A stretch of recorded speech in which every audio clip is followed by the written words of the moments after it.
Welcome to another edition of Ask Ultra Spiritual JP. Today I have my friend Rich to help me answer your questions. And by friend, I mean my most devoted follower. And by most devoted follower, I mean the one who's paid me the most amount of money to learn from me / have me validate his worth. First question. Maria asks, Dear JR, first off, Maria, you're the first person on earth to ever misspell my name. Believe it or not, it's actually spelled JP.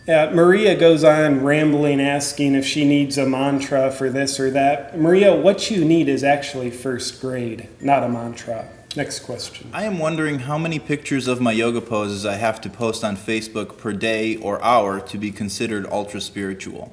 So here it is, Chief. If you don't have a one-handed handstand, you shouldn't be putting photos of your yoga on the internet. Nick asks, how can I become a yogi without actually having to do yoga? I just want to wear the pants. That's a great question, Nick.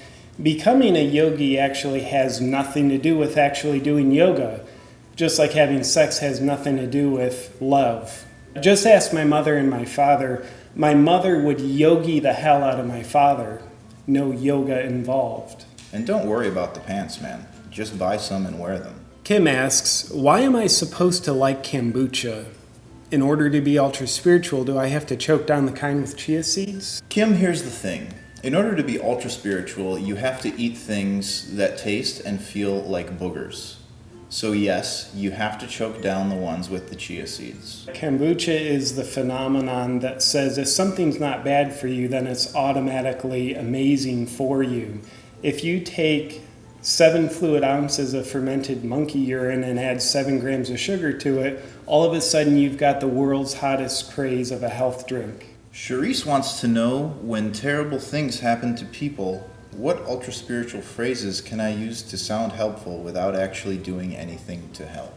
My experience, when someone goes through a trauma, it's very helpful to point out that it's their karma. You could also just say, I'll pray for you. That tends to do nothing and makes it sound like you're doing something to help. Now's also a good time to bring in the law of attraction and ask the person, why did you attract this to yourself? You deserve it. I think it was Mother Teresa who said, cut out everybody from your life because all true friends are found within. Your friends are the biggest roadblock to you becoming ultra spiritual. Olivia wants to know why some professions are considered more spiritual.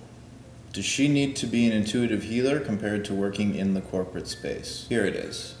If you're making enough money, you're not spiritual. You can take that to the bank, or the food bank in your case. Having a profession by definition is not spiritual. When Rich came to me to become a follower, he was working on Wall Street making 7 figures. Now he's making a much more spiritually significant income of $14,000 a year. Minus taxes. He doesn't pay taxes. That's not spiritual either. Donna asks, how will I know when I've reached the highest level of enlightenment? Well, Donna, I'm going to go out on a limb here. The fact that you need to ask this question probably implies you're not on the brink of needing to dance with the answer to this question anytime soon. How creepy is your mustache? An anonymous viewer in this case asks, JP, where can I get one of those spiritual as hell, ultra spiritual t-shirts? Now that's a great question. You can check out the link in the description below this video to find out how you too can become ultra spiritual through a t-shirt. It works.